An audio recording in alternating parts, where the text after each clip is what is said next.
Hello बच्चों, क्या हाल है? बढ़िया ना। तो हम लोग कर रहे थे एसिड बेस सॉल्ट, खत्म होने वाला ही है। आई थिंक 2 से 3 क्लास में हम लोग इसको खत्म करेंगे, क्योंकि जो बच्चे सॉल्ट वाला पार्ट है ना, सॉल्ट वाले पार्ट को हम लोग करेंगे थ्रू पीपीटी, क्योंकि वहां पे most of the concept learning है। तो हाँ, बस मैं आपको ना लर्निंग ट्रिक बताऊंगा किस वजह से आप करो ताकि आपको ये जल्दी से याद हो जाए। ठीक है, तो आई थिंक आज वाले क्लास में हम लोग बेस वाले पार्ट खत्म करेंगे। जो ही आपका बेस का पार्ट खत्म होगा, देन हम लोग मूव कर जाएंगे towards pH, that is strength of acidic and basic solution. मतलब किसी भी सॉल्यूशन में एसिड का क्या स्ट्रेंथ है और या बेस का क्या स्ट्रेंथ है, इस वाले पार्ट को कवर करते हुए हम लोग सॉल्ट की ओर मूव करेंगे। एंड सॉल्ट आई थिंक हम लोगों को 1 या 1.5 क्लास में खत्म होने वाला है, क्योंकि हम पीपीटी के थ्रू होगा। यदि हम लोग पीपीटी के थ्रू करते हैं, देन हम लोगों का एफिशिएंसी तो ऑलरेडी इंक्रीज कर जाएगा, क्योंकि हमको लिखना कुछ नहीं होगा। हम लोग है ना, मैं आपको प्रिंटेड फॉर्म में नोट प्रोवाइड कर दूंगा, उसी चीज को बस हमें क्लास में एक्सप्लेन करना है, टू द पॉइंट रहना है। ठीक है, तो हम लोग पिछले क्लास में एसिड वाले पार्ट खत्म किए थे और बेस के है ना क्लासिफिकेशन वाले पार्ट तक कर लिए थे। ओके, देन हम लोग आज मूव करते हैं towards preparation of base, physical and chemical properties of base. इनको खत्म करते हुए हम लोग बेस वाले पार्ट को खत्म कर लेंगे। ठीक है, देखो आज वाला जो पार्ट हम करेंगे बच्चे, most of the reaction already जो पार्ट किए हुए हैं वही रिपीट करेगा। मैक्सिमम टॉपिक्स या मैक्सिमम जो पार्ट है वो रिपीट करेगा। ठीक है, तो यहाँ पे ज्यादा कुछ टाइम लगना नहीं है, ज्यादा कुछ आपको स्ट्रेस दिमाग में देना नहीं है। ठीक है, ज्यादा कुछ स्ट्रेस भी आपको दिमाग में नहीं देना। ठीक है, तो हम स्टार्ट करते हैं फर्स्ट, ठीक ना, preparation of base. Preparation of base, preparation of base, base का प्रेपरेशन। तो देखो हम ऑलरेडी आपको बता चुके हैं, यदि कोई मेरे पास मेटेलिक ऑक्साइड है, यदि मेरे पास कोई मेटेलिक ऑक्साइड है तो वो क्या होगा, बेसिक होगा। यदि वो क्या होगा, बेसिक होगा। इट मीन्स यदि हम मेटेलिक ऑक्साइड को फॉर्म कर लें, यदि हम मेटेलिक ऑक्साइड को फॉर्म कर लें, तो वो मेटेलिक ऑक्साइड क्या होता है, बेसिक की नेचर होता है। वो क्या होता है, बेसिक की नेचर होता है। इट मीन्स जिस मेथड से हम लोग ऑक्साइड फॉर्म करेंगे, और वो ऑक्साइड एक बेसिक नेचर को शो करता है। इट मीन्स ऑक्साइड का फॉर्मेशन जहां जहां आप लोग पढ़ते हो, they are also counted in the part of formation of base. तो फर्स्ट पार्ट हम लोग लिखेंगे, ठीक है, कि हम क्या बोले, किसी मेटल का ऑक्साइड क्या होगा, बेसिक। तो हम क्या लिखेंगे, फ्रॉम मेटल लिखो, ठीक ना। व्हेन एक्टिव मेटल, देखो एक्टिव करने का मतलब क्या है। यदि आप लोग मेटलर्जी का फर्स्ट लेक्चर किए होंगे तो वहां पे आपको इस चीजों का आइडिया होना चाहिए था। ठीक है, ठीक ना। When active metal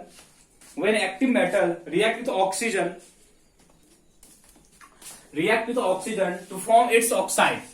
When active metal react with oxygen to form its oxide, active metal react with oxygen to form its oxide, and that oxide to form its oxide, and that oxide is basic in nature. Metal का oxide है तो क्या होगा, basic होगा। क्या बोले, metal का oxide है तो बच्चे क्या होने वाला है, बेसिक होने वाला है। किसी का भी ले लो, सोड ऐसे लिख लो, ऐसे लिखते हैं, मेटल प्लस ऑक्सीजन क्या होगा, मेटेलिक ऑक्साइड। क्या होने वाला बच्चे, मेटेलिक ऑक्साइड फॉर्म होगा। और ये जो मेटेलिक ऑक्साइड है, it is basic in nature. जो मेटेलिक ऑक्साइड फॉर्म हुआ है, it's aqueous solution is basic in nature. Therefore we can say that कि जो ऑक्साइड फॉर्म हुआ वो क्या है, बेसिक है। एग्जाम्पल के थ्रू हम जाएंगे तो Na+O2 क्या होगा, Na2O। बैलेंसिंग में मास्टरी आपको, यहाँ पे 2 लगा लो, यहाँ पे 2 जो ही लगाए बच्चे तो कुछ नहीं, यहाँ पे हम हाफ लगा लें, बैलेंस रिएक्शन, डजंट मैटर, कुछ भी करो। Mg+O2 क्या होगा, MgO, किसी के लिए जाओ, ठीक है ना। Fe+O2 क्या फॉर्म होगा, Fe3O4, Fe2O3 या Fe3O4 depends on the supplement of oxygen. यदि ऑक्सीजन का सप्लाई ज्यादा है तो आपको Fe3O4 मिलेगा, यदि ऑक्सीजन का सप्लाई लिमिटेड फॉर्मेट में है तो हमको Fe2O3 मिलेगा। ओके, जिस मेथड से करना कर लो। सॉरी, यदि आपको यहीं पे ना देखो बैलेंसिंग का फर्क है, यदि बैलेंस देखो, यदि हम इसको किए तो यहाँ पे 2 लगाएंगे, यहाँ पे क्या लगाएंगे 2 लगाएंगे, और यहाँ पे हम 3/2 लगाएंगे, बैलेंस है, ठीक है। बट यदि हम Fe+O2 क्या लिख लिए Fe3O4 तो यहाँ पे हम 3 लगाएंगे और यहाँ पे 2 लगाएंगे, देखो बैलेंस है, तो बैलेंस है, बैलेंसिंग का फर्क है। अदरवाइज आप खुद कॉमन सेंस यूज कर लो ना, खुद कॉमन सेंस यूज करो, कहां पे ज्यादा ऑक्सीजन की रिक्वायरमेंट है, जहां पे ज्यादा ऑक्सीजन है इट मीन वहां पे ऑक्सीजन एक्सेस क्वांटिटी में, वहां पे क्या ऑक्सीजन एक्सेस क्वांटिटी में है, जहां पे ऑक्सीजन का क्या है नंबर कम है तो वहां क्या बोलेंगे लिमिटेड क्वांटिटी में है, जहां पे लिमिटेड है वहां पे Fe2O3 बन रहा है, जहां पे एक्सेस है वहां पे Fe3O4 बन रहा है, वहां पे क्या बन रहा है Fe3O4 बन रहा है। इट मींस इस मेथड के थ्रू हम लोग मेटेलिक ऑक्साइड फॉर्म कर रहे हैं, and that metallic oxides are basic in nature, and that metallic oxides are basic in nature. जल्दी से नोट कर लो, जल्दी से नोट कर लो, ठीक है। देन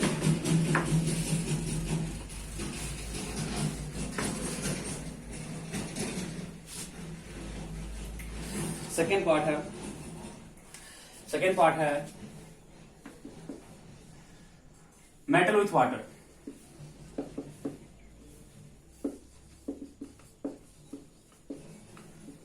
लिखो, ठीक ना। Active metal when comes in contact with water, active metal when comes in contact with water, active metal when comes in contact with water, it form its hydroxide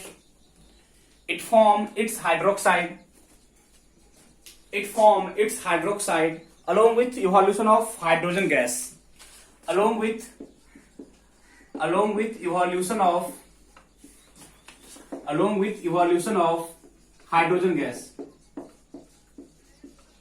metallic hydroxide along with evolution of hydrogen gas, but देखो, but हम ये बोलना चाह रहे हैं, देखो ये सारे रिएक्शंस हम आपको अप टू दैट एक्सटेंट नहीं कराएंगे यहाँ पे, क्योंकि ये सारे पार्ट हम लोग जहां पे हम लोग मेटलर्जी चैप्टर स्टार्ट किए थे वैसे ना, मेटलर्जी वाले चैप्टर में जो शुरू का पार्ट है वो था alkali and alkaline earth metal, तो वहां पे हम लोग इस वाले पार्ट को बहुत अच्छे तरीके से अच्छे लेवल पे हम लोग इसको कवर किए हुए, तो आप प्लीज उसको एक बार जरूर देखो। अभी तक हम देखे कि जितने बच्चे हमें, देखो मेरे पास सारा डिटेल्स आ जाता है, कितने बच्चे उसको व्यू कर रहे नहीं कर रहे, सारे डिटेल्स आ जाता है, तो वो वीडियो ऐप पे पड़ा हुआ है, तो ये आपकी रिस्पॉन्सिबिलिटी, जब तक सारे बच्चे नहीं देखेंगे हम उसका जो सेकेंड पार्ट है वो हम अपलोड नहीं करेंगे, जब तक फर्स्ट पार्ट सारे बच्चे नहीं कर जाते व्यू, हम सेकेंड पार्ट अपलोड नहीं करने वाले हैं, ठीक है। तो ये आप पे डिपेंड करता है, ठीक है। देखो हम क्या बोले, metal plus water, for example sodium plus H2O क्या बनेगा NaOH प्लस H2 गैस क्या होगा, बाहर निकल जाएगा। किसी के लिए कर रहे हैं Mg प्लस वाटर क्या बनेगा MgOH का होल ट्वाइस H2 गैस क्या होगा, इवॉल्व होगा, ओके। तो कौन सा मेटल रिएक्शन नहीं कर सकता है, या कौन सा मेटल अपना हाइड्रोक्साइड फॉर्म नहीं करेगा बाय दिस मेथड, कौन सा करता है, और किसमें जो रिएक्शन का रेट है वो ज्यादा होगा, किसमें रिएक्शन का रेट कम होगा। इट मीन्स कहने का ये मतलब है कहां पे हाइड्रोक्साइड बनने का जो है ना फिजिबिलिटी है बहुत ज्यादा होगा। दैट इज कहने का ये मतलब बच्चे कि कहां पे रिएक्शन का रेट ज्यादा है, कहां पे रिएक्शन का रेट कम है, किस टाइप के मेटल्स इस रिएक्शन को परफॉर्म नहीं करते हैं, किस टाइप के मेटल्स इस रिएक्शन को परफॉर्म करते हैं, इस सारे कंडीशंस को आपको समझना है। Then go for metallurgy for part first lecture, okay. तो मैंने वहां पे सारा कुछ कवर किया है, ओके। इसको भी लिख लो बस सिंपल सा, क्योंकि हम बेस पढ़ रहे हैं, तो इतना तो आपको आइडिया होना चाहिए। जब भी कोई मेटल वाटर के कॉन्टेक्ट में आता है उस क्या करता है, वो अपना हाइड्रोक्साइड फॉर्म करता है, वो हाइड्रोक्साइड क्या होता है, बेसिक नेचर का होता है। इतना जल्दी सीख लो, इतने जल्दी कवर करो, ठीक है। लिख लिए, नोट कर लिए, ठीक है। अब देखो, अभी हम क्या किए डायरेक्ट किसी मेटल पे वाटर के कांटेक्ट को लाए। अब यहाँ पे और भी ना बहुत सारे फैक्टर हैं, कौन सा मेटल डायरेक्टली कोल्ड वाटर के साथ रिएक्शन करता है, कौन सा मेटल हॉट के साथ करता है, कौन सा मेटल स्टीम के साथ करता है। There are various conditions regarding this part. तो आपको वो लेक्चर जरूर से जरूर देखना चाहिए, ठीक है। चलो वो तो आप पे डिपेंड करता है, ठीक है। चलो नेक्स्ट है क्या कि यदि मेटल पे डायरेक्टली हम वाटर को लेके आए, यदि मेटल को डायरेक्टली हम लोग वाटर कांटेक्ट में लेके आए तो दूसरा क्या हो सकता है, दूसरा मेरे पास ये फिजिबिलिटी है, दूसरा मेरे पास ये क्राइटेरिया है कि मेटल को लाने से अच्छा है कि उसके ऑक्साइड को लेके आ जाओ। यदि हम मेटल ऑक्साइड को वाटर के साथ लेके आएंगे तब भी मेरे पास हाइड्रोक्साइड ही मिलना है, तब भी मेरे पास हाइड्रोक्साइड ही मिलना है। बट हर टाइप का मेटलिक ऑक्साइड ये काम नहीं करता है, हर टाइप का मेटलिक ऑक्साइड ये काम नहीं करता है। इट मीन्स हर टाइप का मेटलिक ऑक्साइड हमें वाटर के साथ रिएक्शन करने पे हाइड्रोक्साइड फॉर्म नहीं करवाएगा और नहीं कराएगा। तो कौन सा टाइप नहीं कराएगा, कौन सा टाइप करेगा उसको समझते हैं, ठीक है।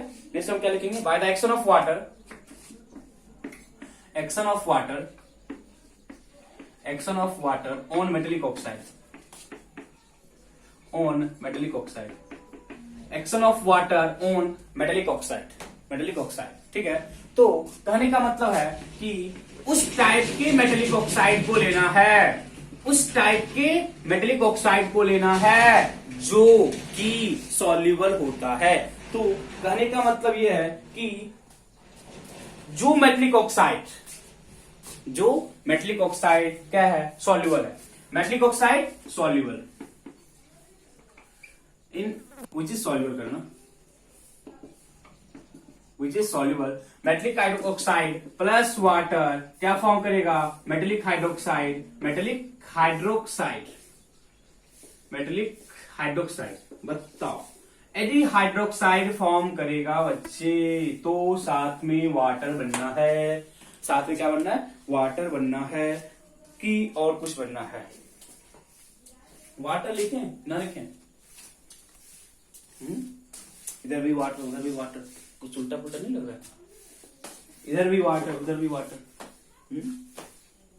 तो इतना तो कॉमन सेंस पता है कि हम उसको उसका टूट करके एक वाटर रखेंगे। देखते हैं अभी उसको, हम देखते हैं क्या करेंगे, इसको हम रखें ना रखें, ठीक है, देखते हैं इसका क्या वजूद है। चलो एक क्वेश्चन करते हैं, पहले इसको देखते हैं। देखो हम सपोज लिए क्वेश्चन क्या, Na2O, Na2O plus water, Na2O plus water, हम लोग मास्टरी कर चुके हैं रिएक्शन को लिखने में। तो सोडियम ऑक्साइड और वाटर के कांटेक्ट में आया, ठीक है, ऑक्साइड है और हमें ये बोल दिया ये जो ऑक्साइड है it is water soluble, this oxide is water soluble.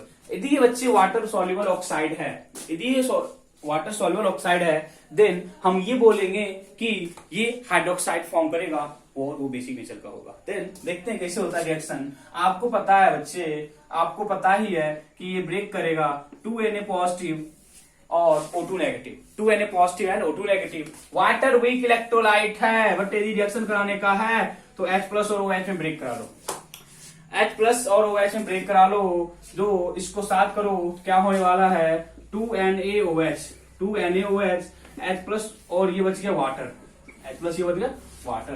कुछ तो है, कुछ तो दिक्कत है बच्चे, कुछ तो दिक्कत है। देखते हैं क्या दिक्कत है। यदि हम दिक्कत वाले पार्ट को करें तो दिक्कत कहां से क्रिएट हो रही है, ऑक्सीजन को देखो बच्चे, बैलेंसिंग करने के बाद देखते हैं कुछ तो होगा, कुछ तो होगा बैलेंसिंग के बाद। चलो स्टार्ट करते हैं। स्टार्ट करें तो सोडियम बैलेंस है, सोडियम क्या है, बैलेंस है, सोडियम क्या है, बैलेंस है। ऑक्सीजन की तरफ मूव करें तो ऑक्सीजन 2 है, ऑक्सीजन 2 1 3 है, यहाँ पे दिक्कत हो गया, यहाँ पे क्या हो गया, दिक्कत हो गया। हमें ऑक्सीजन को बैलेंस करना है, हमें ऑक्सीजन को बैलेंस करना है तो क्या करे, क्या करे, हाइड्रोजन का भी लफड़ा है, हाइड्रोजन का भी लफड़ा है। तो बैलेंसिंग का यहाँ पे बहुत बड़ा सिग्निफिकेंस होने वाला है। हाइड्रोजन का लफड़ा नहीं है। यदि हम यहाँ पे 2 लगा दे, देखो तो यदि हम यहाँ पे 2 लगाएं तो हाइड्रोजन 2 और 2 4 बैलेंस हो गया और ऑक्सीजन जो इस तरफ है वो 2 + 1 3 है और 2 + 1 3 है। ओके, जो ही इसको लिखे तो तुरंत से कॉमन सेंस किसी बच्चे का काम किया, वो बोला कि सर यहाँ भी वाटर है और यहाँ भी वाटर है, तो हम इसको थोड़ा सा सिंप्लीफाई कर लेते हैं। मैथ आपको सॉल्व करने आता है, उस वाटर को इधर लेके आ जाओ। जो ही उस वाटर को आप यहाँ लेके आओगे तो आप ये देख पा रहे हो बच्चे, Na2O plus water gives us NaOH, gives us NaOH। आप यहाँ पे 2 लगाओ, 2 लगाओ तो देखो कि बैलेंस हो की रहा है, नहीं बैलेंस है।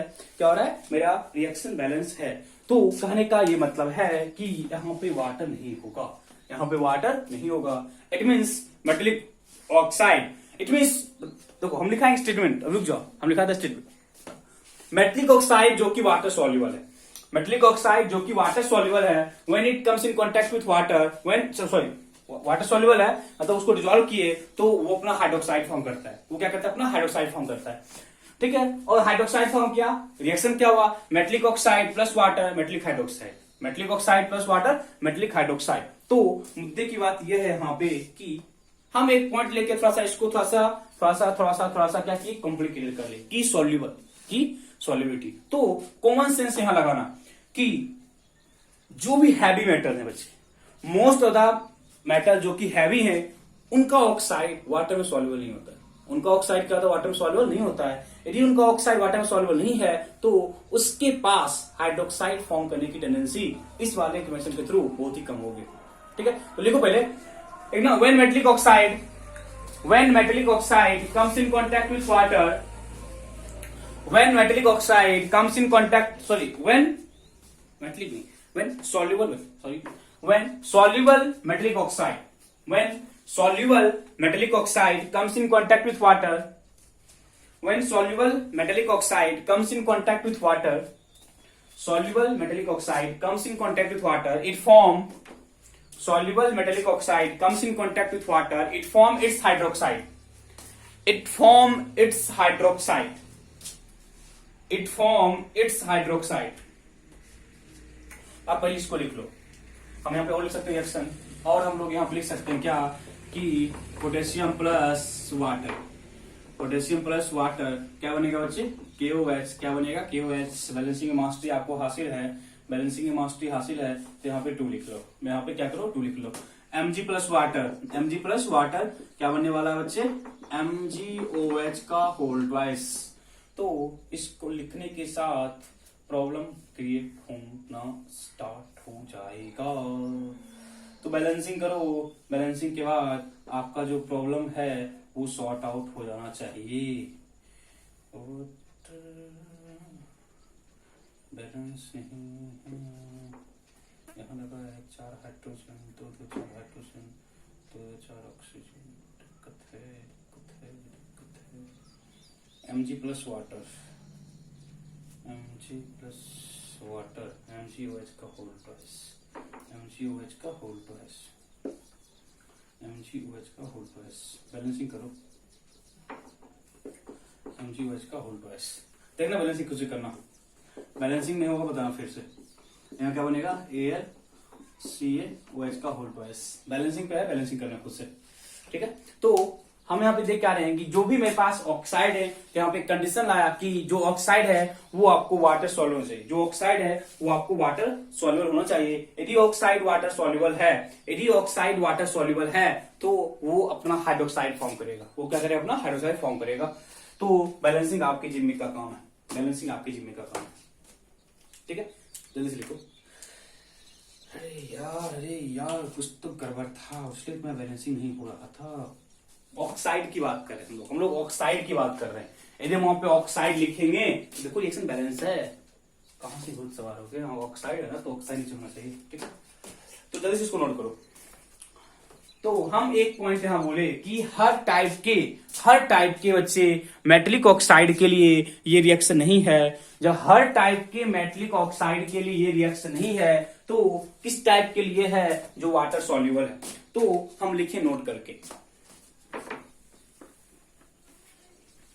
हम लिखेंगे नोट करके पॉइंट, लिखना नोट करके लिखना। Insoluble metallic oxide, insoluble metallic oxide, insoluble metallic oxide, insoluble metallic oxide such as insoluble metallic oxide such as cupric oxide, cuprous oxide, Fe2O3, Fe3O4, FeO, जितने भी हैं वो सारे, ये सारे के सारे water soluble hydroxide, water soluble oxide नहीं है। इट मीन्स इस मेथड के थ्रू हम इसके हाइड्रोक्साइड फॉर्म नहीं कर सकते। जिस मेथड को अभी हम लिखे थे, that is metallic oxide plus water hydroxide, through this method we are not able to solve, we are not able to form hydroxide of this type of metallic oxide, of this type of metallic oxide. तो आप note करके इसको लिख लेना। क्यों नहीं होता है? बिकॉज दिस ऑक्साइड, क्या लिखे थे आप लोग? Metallic oxide such as this and this are not able to form hydroxide, are not able to form, लिखो इसी में, are not able to form hydroxide through direct combination with water, are not able to form hydroxide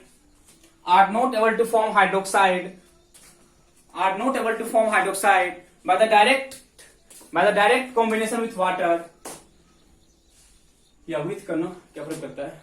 by the direct combination with water, because it is water insoluble oxide, because it is water insoluble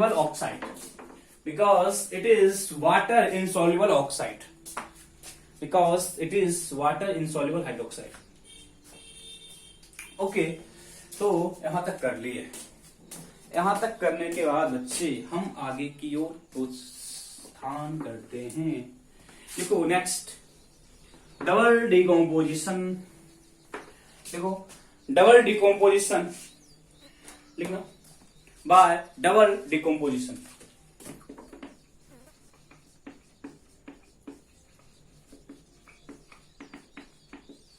bye double decomposition लिखो, aqueous solution of salt with a base, aqueous solution of salt with a base, precipitate respective metallic hydroxide,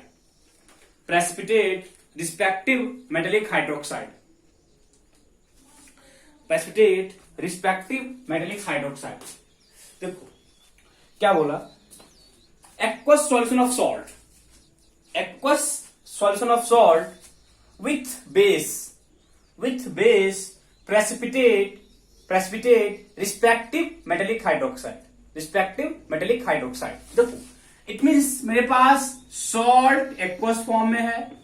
salt क्या है? Aqueous form में है। पता है aqueous form क्या होता है? सॉल्ट को वाटर में डाल दो, एक्वस बन जाएगा। किसके साथ? बेस के साथ। किसके साथ? बेस के साथ आएगा तो फॉर्म करेगा hydroxide, precipitate hydroxide. That is वो जो हाइड्रोक्साइड है वो सरफेस के नीचे आके क्या होता है? जमा हो जाएगा। ये जो हाइड्रोक्साइड है वो सरफेस के नीचे आके क्या हो जाएगा? जमा हो जाएगा। इट मीन्स मेरे पास यहाँ पे जो हाइड्रोक्साइड फॉर्म होगा, यहाँ पे जो मेरे पास हाइड्रोक्साइड फॉर्म होगा वो एज ए प्रेसिपिटेट फॉर्म होगा। वो क्या होगा? एज ए प्रेसिपिटेट फॉर्म होगा और साथ में बनेगा सॉल्ट। और साथ में क्या बनेगा? सॉल्ट। देखो साथ में बनना है सॉल्ट। सॉल्ट में करना किसी भी टाइप, देखो हम क्या बोले, कोई भी सॉल्ट लेके आओ। फॉर एग्जाम्पल हम लोग FeCl3 लेके आए। FeCl3 एक्वस फॉर्म में है और इसके सामने सपोज हम NaOH लेके आ गए। क्या लेके आ गए? NaOH लेके आ गए। जो ही हम NaOH लेके आए बच्चे, तो यहां पे होगा डबल डिस्प्लेसमेंट रिएक्शन। यहां पे क्या होगा? डबल डिकम्पोजिशन करने का मतलब है डबल डिस्प्लेसमेंट। करा दे क्या फर्क पड़ने वाला है? फर्क कुछ नहीं पड़ेगा। तो ब्रेकिंग कराओ, Fe3 positive plus 3Cl negative, Na positive plus OH negative. जो ही हुआ आयंस का एक्सचेंज करा ले। आयंस का एक्सचेंज कराएंगे तो ये यहां पे जाएगा। तो अब जो हाइड्रोक्साइड फॉर्म होगा, they will precipitate. They gets precipitate और साथ में मेरे को मिल रहा है 3 mole of NaCl, 3 mole of NaCl, because हम चार्ज के थ्रू गए। तो आप जब बैलेंस करोगे बच्चे तो यहाँ पे 3 आएगा। 3 आने के साथ एक बार आप चेक कर लो कि आपका रिएक्शन कंप्लीट है। 3 oxygen 3 hydrogen, okay, 3 chlorine, balance reaction. मेरे पास एक सॉल्ट था एक्वस फॉर्म में, किसके कांटेक्ट में आया? बेस के कांटेक्ट में। इट मीन जो अल्कली है बेस के कांटेक्ट में आया तो हाइड्रोक्साइड, अल्कली बोल सकते नहीं बोल सकते, ठीक है। तो पता है अल्कली किसको बोलते हैं? जो कि वाटर सॉल्युबल होता है, ठीक है। हाइड्रोक्साइड फॉर्म किया विच गेट्स प्रेसिपिटेट, और साथ में कोई उसका सॉल्ट फॉर्म हो गया, कोई उसका क्या हुआ? सॉल्ट फॉर्म हुआ। तो बाकी कुछ रिएक्शंस आप जल्दी जल्दी से लिखो। Copper sulphate plus NaCl, copper sulphate plus NaCl। इस रिएक्शन को याद करने की कोई जरूरत नहीं है, हम लोग इतने एक्सपर्ट हो चुके हैं अब रिएक्शन को लिखने में, हमको अब प्रॉब्लम नहीं आना चाहिए। हम लोगों को अब किसी भी तरह का कोई प्रॉब्लम नहीं होना चाहिए। जल्दी से इसको कंप्लीट करो, जल्दी से कंप्लीट करो यार, लिखो जल्दी से।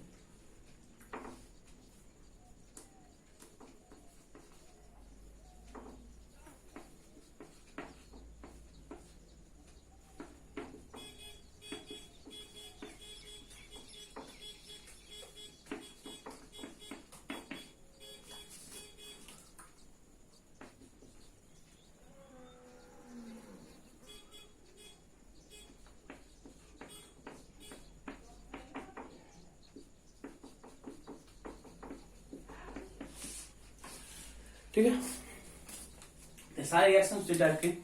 इन दीज रिएक्शंस मेरे पास एक सॉल्ट है, मेरे पास क्या है? एक सॉल्ट है। आपको कुछ बच्चे को दिख नहीं रहा होगा, आई थिंक।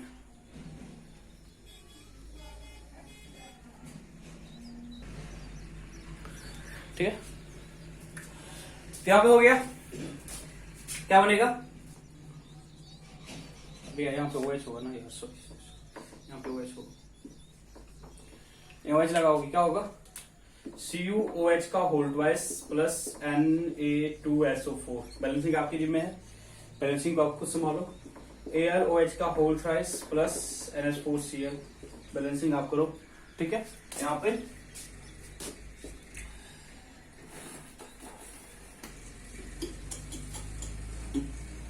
इसका क्या होगा? प्रेसिपिटेट। ये सारी क्या हो गए? APT फॉर्म करेंगे। ZnOH का होल ट्वाइस, साथ में आ गया मैग्नीशियम नाइट्रेट, MgNO3 का होल ट्वाइस, ठीक है। यहाँ पे FeOH का होल ट्वाइस और अमोनियम सल्फेट NH4 का whole twice SO4, ammonium sulphate.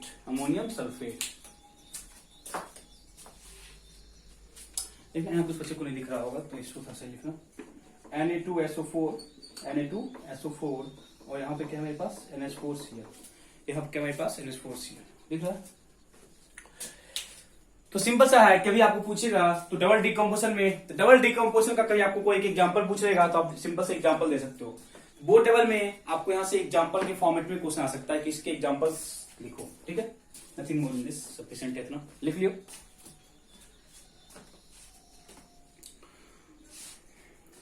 देखो अब जो पार्ट करें बच्चे, अब जो पार्ट कर रहे हैं, ठीक है, वो ज्यादा इंपॉर्टेंट है। वहां पे हम डिकम्पोजिशन कराएंगे, पता ना आप लोग 9th क्लास में किए हो। डिकम्पोजिशन का मतलब होता है हीट करना, और हीट करना। डिकम्पोजिशन मतलब हीट करना ही होता है। सही बोल रहे हैं, गलत बोल रहे हैं? डिकम्पोजिशन का मतलब क्या होता है? ब्रेक करना, नॉट हीट करना। ये बोल देंगे कि हीट करेंगे तो ब्रेक कर जाएगा, तो हीटिंग के साथ यदि कोई चीज डिकम्पोज करता है, they are called thermal decomposition. हम लोग किए 9th क्लास में, जहां पे आप लोग पढ़े हुए केमिकल रिएक्शंस एंड इक्वेशंस पढ़ते थे। नेक्स्ट है डिकम्पोजिशन ऑफ सॉल्ट। नेक्स्ट क्या है? Decomposition of salt. Decomposition of salt. तो जिस टाइप के सॉल्ट मेरे पास है हम उन्हीं को देखेंगे, हम सारे को देखने वाले नहीं है। हम सारे वाले पार्ट को देखने, हम 2 टाइप के सॉल्ट का देखेंगे। फर्स्ट सॉल्ट जो मेरे पास है वो कार्बोनेट का देखेंगे डिकम्पोजिशन, कार्बोनेट का डिकम्पोजिशन, एंड हम देखेंगे नाइट्रेट का डिकम्पोजिशन। हम क्या देखेंगे? नाइट्रेट का डिकम्पोजिशन। हम 2 टाइप के सॉल्ट का देखेंगे decomposition, one is for carbonate and other is for nitrate. And other is for nitrate. देखो कार्बोनेट तो क्या है, कुछ है देखते हैं। देखो फर्स्ट ऑफ ऑल ऐसा नहीं है कि हर टाइप का कार्बोनेट डिकम्पोज कर जाएगा या हर टाइप का नाइट्रेट डिकम्पोज करने के बाद हमें बेसिक ऑक्साइड देगा। ये सारे फंडामेंटल्स कंप्लीटली डिस्कार्डेड है, नॉट एक्सेप्टेबल। ओके, तो देयर आर सम कंडीशंस या there are some certain compounds which on decomposition there are some certain compounds which on decomposition they may be either carbonate or nitrate which on decomposition gives oxide, and that oxide we already know that metallic oxides are basic in nature. We already know that metallic oxides are basic in nature. तो first point हम लिखेंगे, first point हम ये लिख सकते हैं बच्चे कि आप लिखो, आप इतना पता है, आपको इतना हम लोगों को पता है। देखो हम लोग ना अल्कली के बारे में पढ़ चुके हैं, हम लोग अल्कलाइन के बारे में पढ़ चुके हैं। तो फर्स्ट पॉइंट लिखना ऑल अल्कलाइन अर्थ, पहले अल्कली लिखोगे, लिखो पहले अल्कलाइन लिखो, all alkaline earth metal that is group 2 element, all alkaline earth metal on decomposition, all alkaline earth metal on decomposition, all alkaline earth metal on decomposition, all alkaline earth metal on decomposition gives metallic oxide along with CO2, gives metallic oxide along with effervescence of CO2। इस चीज को तो क्यों थोड़ा सी है ना, जो word में ना वेटेज होता है, यदि आप सिंपल CO2 लिखते हो तो थोड़ा सा उतना ज्यादा वेटेज नहीं होता है। यदि आप लिखते हो कि है ना विथ एफरवेसेंस ऑफ CO2, एक वेटेज वाला वर्ड होता है। बोर्ड वगैरह में एग्जाम है ना, आपको इस चीज का एक है ना पता ना कि अलग इंपैक्ट पड़ता है इन लोगों का, इन सब वर्ड का लिखोगे तो क्या लिखो, ग्रुप 2 एलिमेंट्स कार्बोनेट या group 2 alkaline earth metal carbonate on decomposition gives metallic oxide along with effervescence of CO2, along with effervescence of CO2। देखो हम क्या बोले, इस ग्रुप का जो भी कार्बोनेट होगा, हम पढ़ चुके हैं यहाँ पे M क्या होगा, बेरिलियम होगा, मैग्नीशियम होगा, कैल्शियम होगा, स्ट्रोंटियम होगा, बेरियम होगा, यहाँ पे M ये सारे हो सकते हैं। ग्रुप 2 का कोई भी होगा, ग्रुप 2 का कोई भी कार्बोनेट होगा, जब डिकम्पोज करेगा क्या होगा, इसका डिकम्पोजिशन होगा तो इसका ऑक्साइड फॉर्म होगा, अलोंग विथ ऑक्साइड है ना जो CO2 निकलेगा, this is called effervescence of CO2। क्या बोलते हैं इसको, effervescence of CO2।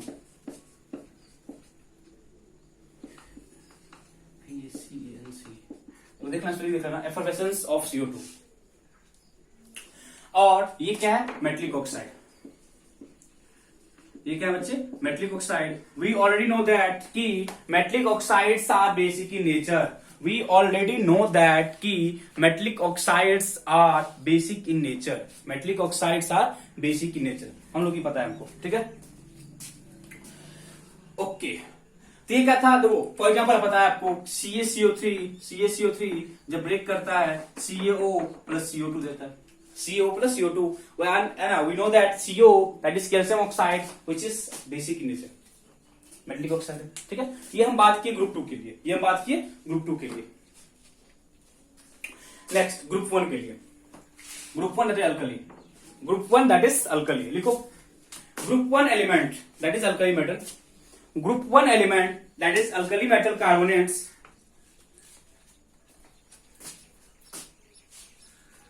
Group 1 element that is alkali metal, group 1 element लिख लिए, एक मिनट ना, ग्रुप 1 ब्रैकेट में alkali, group 1 that is alkali metal nitrate कर लेना, group 1 that is alkali metal carbonate, not nitrate, group 1 that is alkali metal carbonate on decomposition do not gives effervescence of CO2,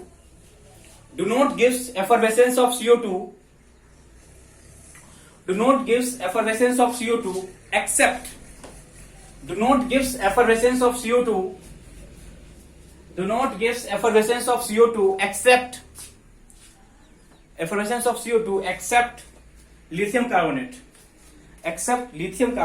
lithium carbonate जो है वो आपको CO2 form करेगा, इसको छोड़ के बाकी कोई नहीं करेगा। देखो कहने का क्या मतलब है, कि Li2CO3 जब डिकम्पोज करता है तो हमें लिथियम ऑक्साइड और CO2 मिलता है। बाकी ना तो आप Na2CO3 को डिकम्पोज कर सकते हो, ना तो आप K2CO3 को डिकम्पोज कर सकते हो। ऐसा इसलिए नहीं होता है because it's carbonate is thermally most stable.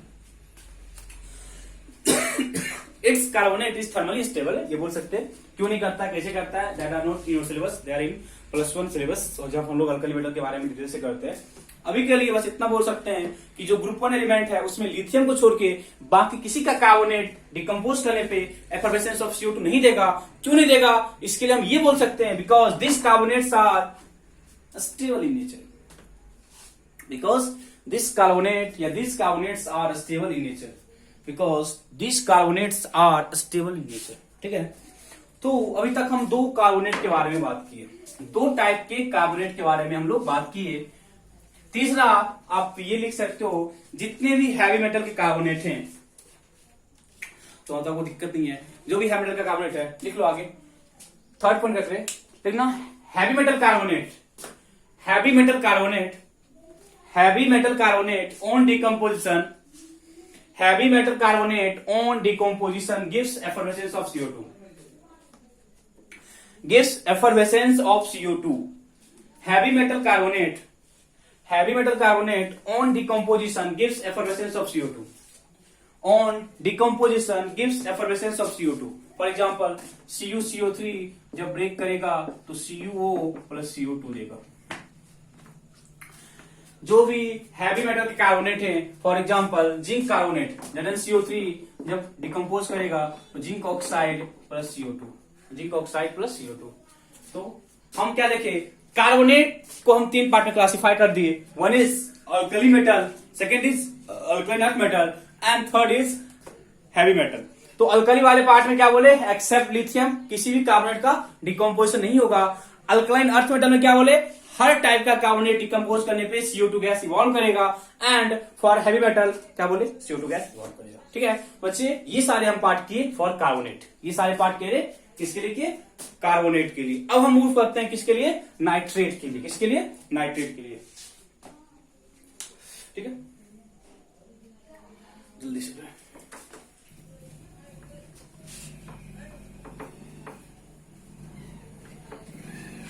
ठीक है, देखो नाइट्रेट,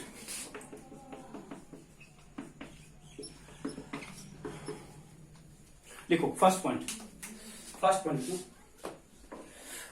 लिखना, ऑल ग्रुप 2 एलिमेंट और ऑल ग्रुप 2, एक ग्रुप 2 है ना, ऑल ग्रुप 2 ब्रैकेट में alkaline earth metal,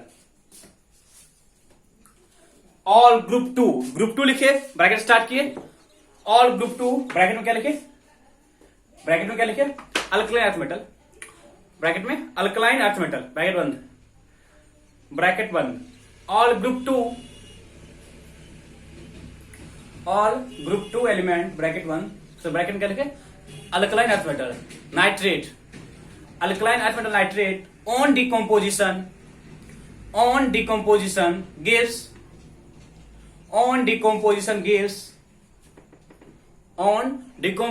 gives metallic oxide, on decomposition gives metallic oxide along with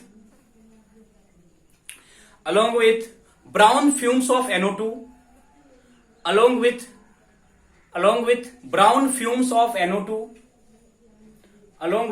brown fumes of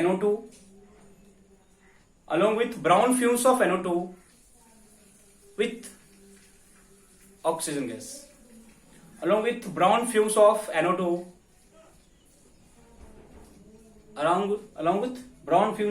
and oxygen gas। तो क्या बोला, अल्कलाइन अर्थ मेटल मतलब किसी भी मेटल नाइट्रेट की बात किए, यदि हम ग्रुप 2 में किसी भी नाइट्रेट की बात किए, यहां पे M क्या क्या हो सकता है, ग्रुप 2 की बात कर रहे हैं ना बच्चे, तो कैल्शियम है, मैग्नीशियम है, बेरियम है, फॉर एग्जांपल समझ लीजिए। ग्रुप 2 का जो भी नाइट्रेट है ऑन डिकम्पोजिशन फॉर्म करेगा, इसका ऑक्साइड, इसका NO2 और O2 जो NO2 है बच्चे, जो यहाँ पे NO2 है, this is responsible for brown fumes,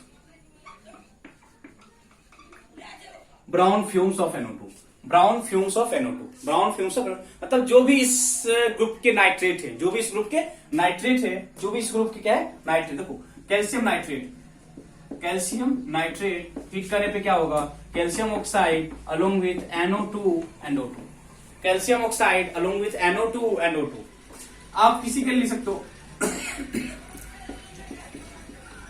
heat किए क्या होगा, magnesium oxide NO2 and O2।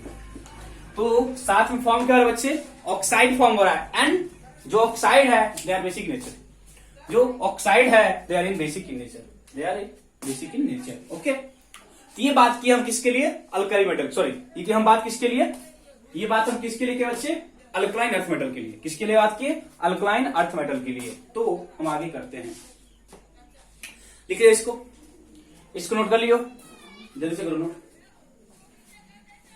जल्दी से नोट करो, जल्दी से नोट करो। नेक्स्ट लिखना ग्रुप 1 के लिए, नेक्स्ट लिखेंगे हम लोग ग्रुप 1 के लिए, लिखो all group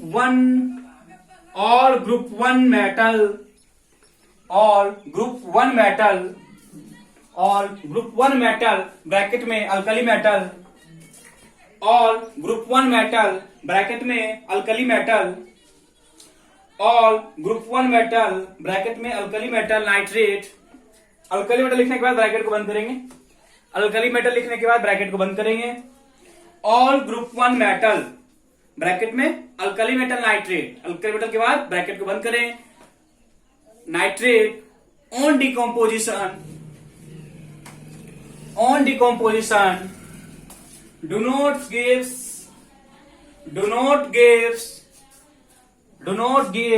brown fumes of NO2, do not gives brown fumes of NO2, do not gives brown fumes of NO2, do not gives brown fumes of NO2 except, do not gives brown fumes of NO2 except lithium nitrate, except lithium nitrate।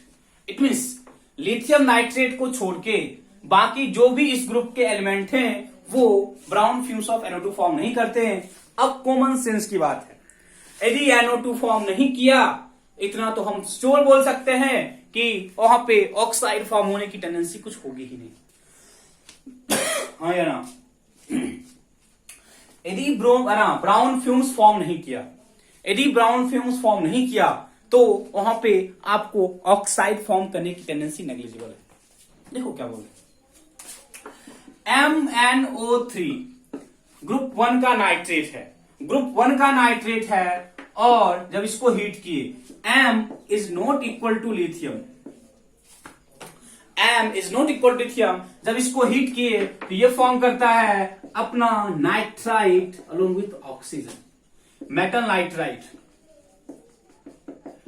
Metal nitrite except lithium. देखो ये सारे fundamentals आपको learn करने पड़ते हैं, आपके book में है, अदरवाइज इसका जो डिटेल एनालिसिस है वो +1 में बच्चे इसको हमको लर्न करना पड़ता है। इसके पीछे कोई फंडामेंटल्स नहीं है, फंडामेंटल्स बोलेगा तो बोल देगा लिथियम का साइज छोटा है, बाकी सबका साइज बड़ा है, ये सब फंडामेंटल्स आपको पता करके भी कुछ नहीं करना है। इन सब चीजों को हम लोग डायरेक्ट लर्न कर लेते हैं, ठीक है, हमें भी लर्न हुआ करते करते कराते, ठीक है।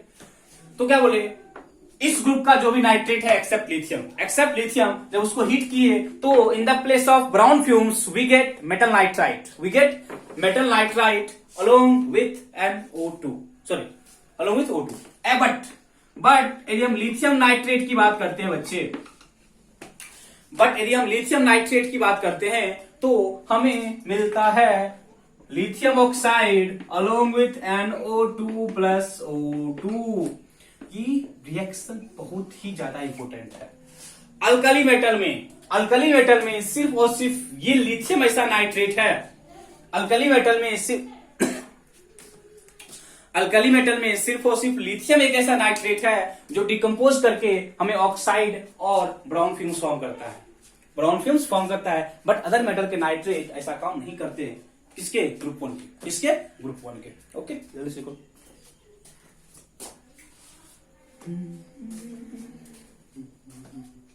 ओके, तो हम ग्रुप 1 की बात कर लिए, हम ग्रुप 2 की बात कर लिए, बस क्या गया, हैवी मेटल नाइट्रेट। लिखना थर्ड पॉइंट करके, लिखो third point, heavy metal nitrate, heavy metal nitrate,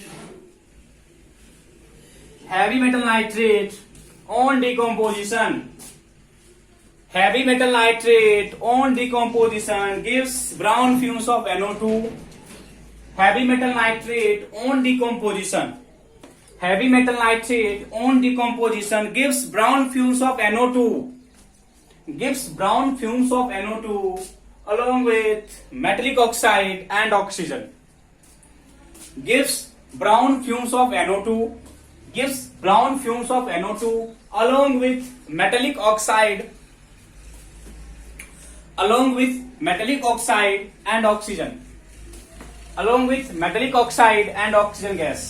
ठीक है, तो मुद्दे वाली बात यह है कि देखो, जिंक नाइट्रेट, जिंक नाइट्रेट का डिकम्पोजिशन हुआ तो इतना पता है कि आपको NO2 ब्राउन फ्यूम्स और oxygen along with metallic oxide, brown fumes NO2 and metallic oxide। Lead nitrate क्या होगा, lead oxide plus NO2 plus O2। NO2 क्या है, ब्राउन फ्यूम्स। बैलेंसिंग आपका काम है, बैलेंसिंग आपके जिम्मे का काम है, ठीक है, बैलेंसिंग आप करो, मैं तो जल्दी से बोलिए, यहां तक डाउट है, डाउट है अच्छा यहां तक।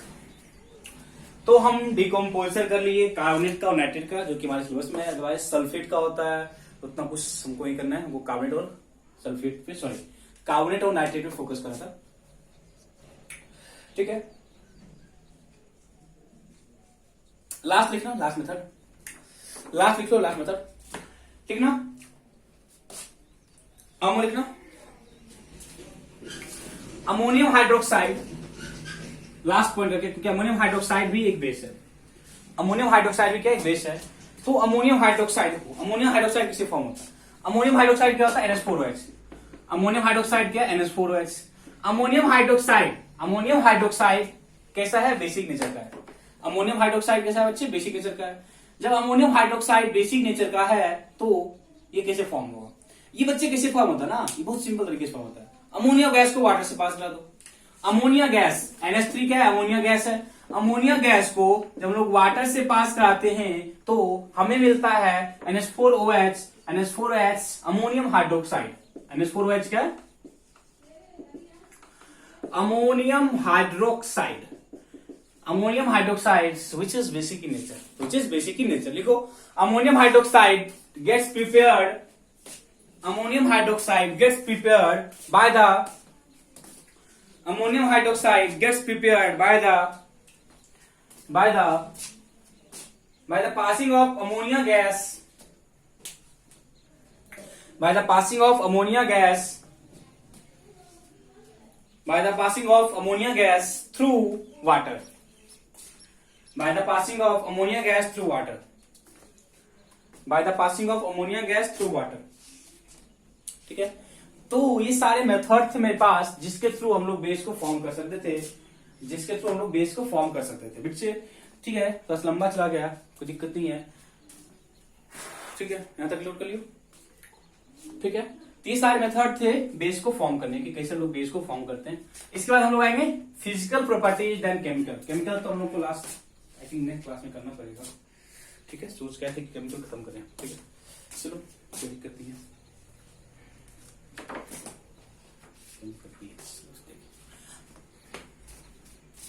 देखो next, physical property of base. कुछ करना नहीं है इसमें, फिजिकल प्रॉपर्टी में हमको कुछ करना नहीं है, बाकी तुम लोग खुद करना है, क्योंकि सारा कुछ हम कवर कर चुके हैं। इंडिकेटर वाला पार्ट हम सब बता चुके हैं, इंडिकेटर का पार्ट सब हम कर चुके हैं। इंडिकेटर वाला पार्ट आप वही से करोगे। तो फिजिकल प्रॉपर्टी में पता ही है किसका टेस्ट क्या होता है, बीटर। तो हम हर जगह लिखेंगे टेस्ट। टेस्ट क्या है, बीटरिंग टेस्ट। ठीक है, टच कैसा होता है, टच कैसा होता है, सोपी टच। टच कैसा होता है, सोपी टच। इंडिकेटर का टेस्ट होता है, इंडिकेटर का टेस्ट देगा,